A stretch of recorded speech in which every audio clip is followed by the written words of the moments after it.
Oh, we're in business. S197, S197, S197, S197, S197, S197, S197, S197, S197, S197. Oh!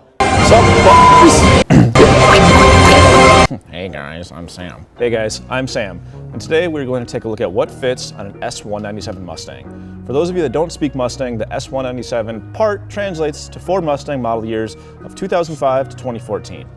We're going to use the gallery on fitmentindustries.com to see what fits on these cars. This gallery is like a giant stable filled with these pony cars. You know how the saying goes, save a horse, drive a Mustang?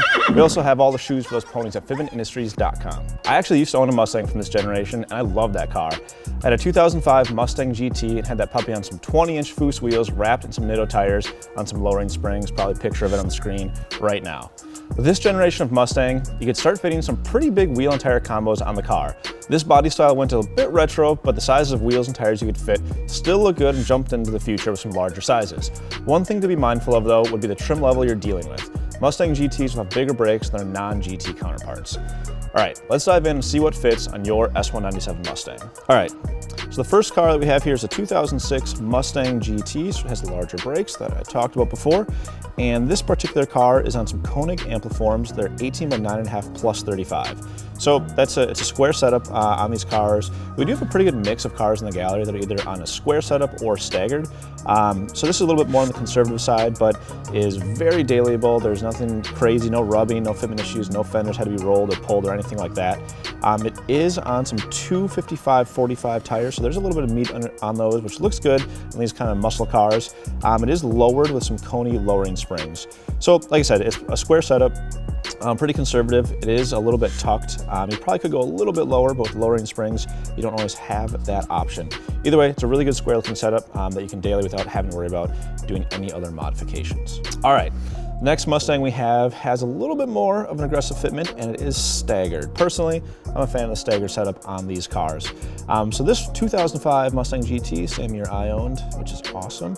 We're rocking some Inovia Elders here. So on the front, we got 19 by 9.5 plus 15s, and on the rear, 19 by 10 plus 12s. The front tire size is a 255/35, and the rear is a 275/35, and this is on lowering springs as well. It's a pretty popular way to lower these cars because it does have the solid rear axle.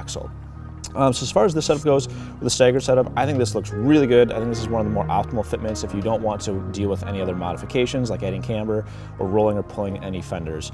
As far as the tire size goes, this is pretty much a happy medium without going low profile if you're going to go with a bigger wheel, but it does have that kind of meaty look. This one in particular has some cool white lettering on the tires, gives it that nice kind of race car look.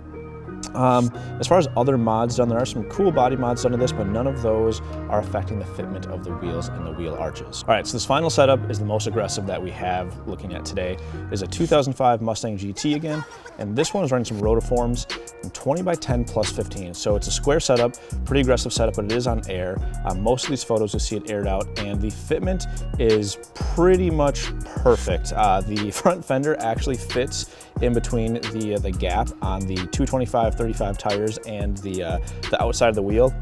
If you scroll through, actually, it looks like aired out a little bit too much at some point and kind of smushed the fender, but that fitment is absolutely perfect otherwise besides that. The tires are very stretched here on a 225/35 on that 20 by 10 wheel. So as far as mods go on this car and how it rubs or doesn't rub, it rubs like crazy, according to the owner.